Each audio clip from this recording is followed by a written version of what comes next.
দেৰগাঁও থানাৰ অন্তৰ্গত শীতল পথাৰ বালিজানৰ পৰা চুৰি বগা ৰঙৰ বলেৰো পিকআপ ভান।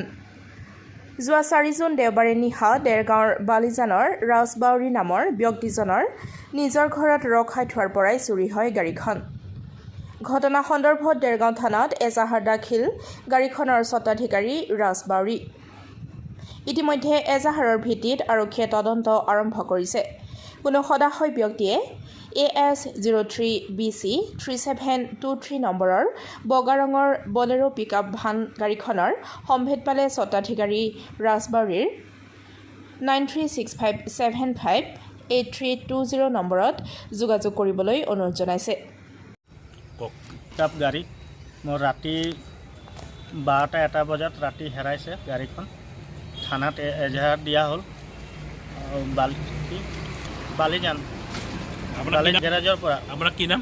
গেৰেজৰ পৰা ৰাজবাউৰী। গাড়ী আপোনাৰ নিজৰ গাড়ী? নিজৰ গাড়ী। নাম্বাৰ মনত আছে নেকি? নাম্বাৰ মনত আছে, কওকচোন। AS03BC 3723। সন্দেহটো কাৰো পৰা নাই। থানাত এজাহাৰ দিলে নে? থানাত এজাহাৰ কেতিয়া দিলে? আজি 2-3টা। পুলিচ গৈছে নাই? থানা পুলিচ গ'ল নাই আপোনাৰ ওচৰলৈ?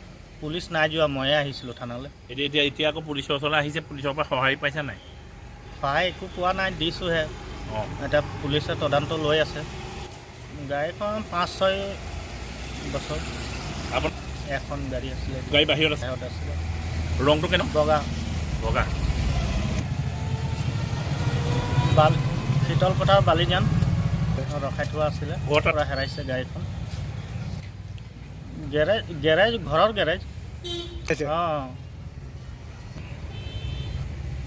ৰাতি 12টা 1টা বজাত ৰাতি তেনেকুৱা হ'ব। দেৰগাঁৱৰ পৰা চাহিল আহমেদৰ ৰিপৰ্ট, নিজা খবৰ।